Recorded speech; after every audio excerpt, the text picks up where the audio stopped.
জাতিগত জাত গণনার জন্য কংগ্রেস নেতা রাহুল গান্ধী বৃহত্তর আন্দোলনের ডাক দিয়েছে।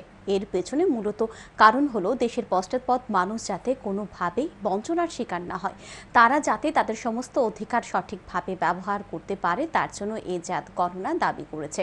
রবিবার 25শে আগস্ট মণ্ডল কমিশনের চেয়ারম্যান বিন্দেশ্বরী প্রসাদ মণ্ডলের 106তম জন্মবার্ষিকী উপলক্ষে আয়োজিত কর্মসূচিতে এই কথা বলেন প্রদেশ কংগ্রেস সভাপতি আশিস কুমার সাহা।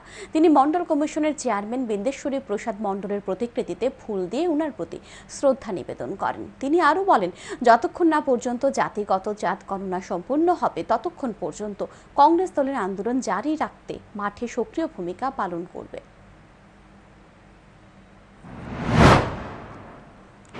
আজকের দিনে আমরা এই অঙ্গীকারবদ্ধ হব যে জাতিগত জাত গণনার কাজ যতক্ষণ অবধি দেশের সরকার সম্পূর্ণ না করবে কংগ্রেস দল আন্দোলন চালিয়ে যাবে। কংগ্রেস দল এই দাবি নিয়ে মাঠে সক্রিয় ভূমিকা পালন করবে।